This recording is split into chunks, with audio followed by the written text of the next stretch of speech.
दोस्तों, आपने वो कहावत तो सुनी ही होगी, अब पछताए होत क्या जब चिड़िया चुग गई खेत। यह आइलैंड देश सिर्फ कुछ दशकों पहले ही दुनिया का सबसे अमीर देश कहा गया था और साल 2017 आते आते यह दुनिया के सबसे गरीब देशों में से एक बन गया, जहां कोई नहीं रहना चाहता, यहां तक कि रेफ्यूजीज भी नहीं। कैसे यह देश फर्श से अर्श तक पहुंचा और दोबारा फर्श तक आ गिरा, इसकी कहानी न केवल इंटरेस्टिंग है बल्कि जिंदगी का एक महत्वपूर्ण सबक भी सिखाती है। सिर्फ 21 वर्ग किलोमीटर में फैला हुआ यह देश मोनाको और वेटिकन सिटी के बाद दुनिया का तीसरा सबसे छोटा देश है। यहाँ की कुल आबादी 11,000 लोगों की है। सदियों पहले जब इस आइलैंड पर कोई मनुष्य जाति नहीं पहुंचा था, तब यहाँ के लोकल बर्ड स्पीशीज इस जगह को उनके रेस्ट रूम की तरह यूज किया करते थे और लाखों सालों तक वे यहाँ हर जगह वेस्टेज और मल निकाला करते थे। इन पक्षियों के मल को गुआनो भी कहा जाता है, जिनमें फॉस्फेट की अत्यधिक ज़्यादा मात्रा होती है। ये गुआनो लगभग आइलैंड के हर जगह पर पाए जाने लगे। दरअसल फॉस्फेट खेती में उपयोग किए जाने वाले खाद का एक प्रमुख भाग होता है और इनकी बची खुची मात्रा सारी दुनिया में खनन प्रक्रिया के जरिए निकाली जा रही है। इसका मतलब ये था कि नाउरू देश एक तरह से सोने की खदान पर बैठा हुआ था और ये बात सबसे पहले जर्मनी को पता चली। जर्मनी ने सन 1906 में पैसिफिक फॉस्फेट कंपनी नाम के अंतर्गत इन संसाधनों का खनन करना शुरू कर दिया। वर्ल्ड वॉर 1 के दौरान यह खनन प्रक्रिया ब्रिटिश फॉस्फेट कमीशन के अंतर्गत जारी रही, जब नाउरू ब्रिटेन, ऑस्ट्रेलिया और न्यूजीलैंड के कब्जे में था। यही सेम कहानी वर्ल्ड वॉर 2 तक भी चलती रही और परिस्थिति साल 1968 में बदली। नाउरू देश को साल 1968 में आज़ादी मिली और उन्होंने ब्रिटिश फॉस्फेट कमीशन को खरीद लिया। इतने सालों में खनन के दौरान हुए प्रकृति के नुकसान को ठीक करना तो दूर, वे खुद एक अलग क्रेजी लेवल पर खनिज खनन प्रक्रिया को लोकल गवर्नमेंट के नाउरू फॉस्फेट कॉरपोरेशन के अंतर्गत करने लगे। यहाँ के लोगों ने इस प्रक्रिया को इतना ज़्यादा बढ़ावा दिया कि सिर्फ कुछ सालों में ही नाउरू दुनिया का सबसे अमीर देश बन गया। इनके खदानों के खनन की लालच का अंदाजा आप इन मनहूसियत भरे ऊबड़ खाबड़ पत्थरों को देखकर लगा सकते हैं। इन चूने के पत्थरों के शिखर की ऊंचाई 15 मीटर तक है, जो कि फॉस्फेट को जमीन के भीतर खोदने से बनी हुई है। फॉस्फेट को जहाज़ों में भरकर दूसरे देशों में एक्सपोर्ट करने के लिए नाउरू ने समुद्र के किनारे इन विशालकाय लोहे के स्ट्रक्चर्स को भी बनवाया, जो कि अब पूरी तरह से बेकार पड़े हुए हैं। सन 1975 में नाउरू ने $2.5 बिलियन की अर्निंग सिर्फ 7,000 लोगों की जनसंख्या के लिए की। यह अमाउंट इतनी कम जनसंख्या को पीढ़ियों तक संतुष्ट रखने के लिए बहुत था।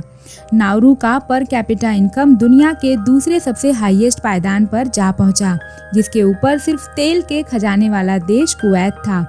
तो आखिर नाउरूअन्स ने इतने ज़्यादा पैसे के साथ क्या किया?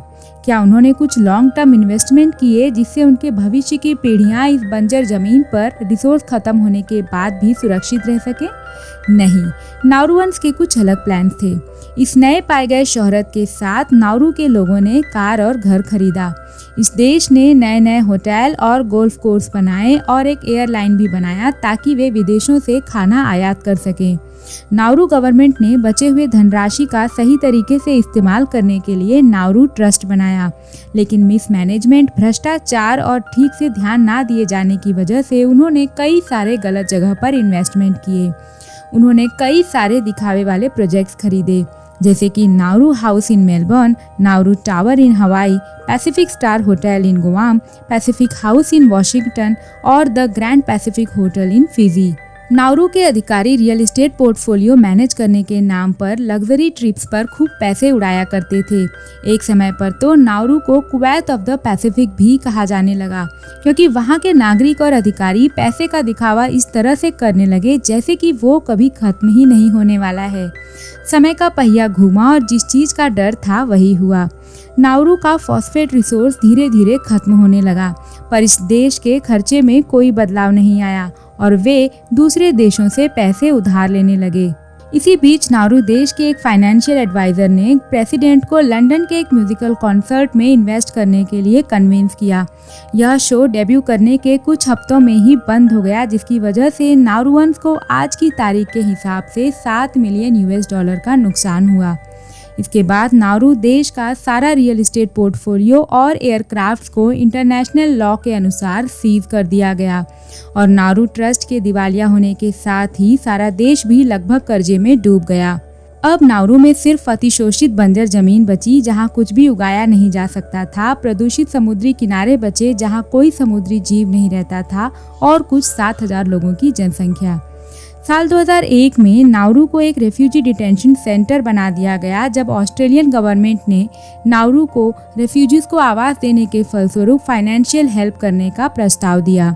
सैकड़ों महिलाओं, पुरुषों और बच्चों को इन डिटेंशन सेंटर में भेजा गया, जहां रिपोर्ट्स के अनुसार परिस्थिति बेहद गंदी और भयावह थी और रेफ्यूजीज को अपराधियों की तरह रखा जाता था। यदि आज के नाउरू की बात करें तो यहाँ की 70% जमीन बसने योग्य नहीं है। खेती ना किए जा सकने के कारण यहाँ के लोगों को बाहर से आयात किए गए लो क्वालिटी पैक्ड फूड पर ही निर्भर रहना पड़ता है। फलस्वरूप लोगों की सेहत दिन ब दिन खराब होती जा रही है। BMI इंडेक्स के अनुसार नाउरूवंस लोग दुनिया के सबसे ज़्यादा ओवरवेट लोगों में से एक हैं। यहाँ 97% पुरुष और 93% महिलाएं मोटापे और ओवरवेट की शिकार हैं। दुनिया के सबसे ज़्यादा टाइप 2 डायबिटीज़ के लोग भी इस देश में पाए जाते हैं। 40% पॉपुलेशन में किडनी और हार्ट रिलेटेड बीमारियां भी हैं और इस देश के 90% युवा बेरोजगार हैं और गवर्नमेंट पर ही निर्भर रहते हैं। दोस्तों, यह कहानी दर्शाती है कि लालच में आकर यदि संसाधनों का ज़रूरत से ज़्यादा शोषण किया जाए तो वह हमें ऐसी परिस्थिति में डाल सकती है जिससे हम शायद कभी बाहर ही ना निकल पाएं। आज के लिए बस इतना ही। वीडियो यदि अच्छी लगे तो लाइक करें और अपने दोस्तों के साथ भी शेयर करें। हमारे चैनल को सब्सक्राइब करना ना भूलें। तब तक के लिए मिलते हैं एक और इंटरेस्टिंग वीडियो के साथ।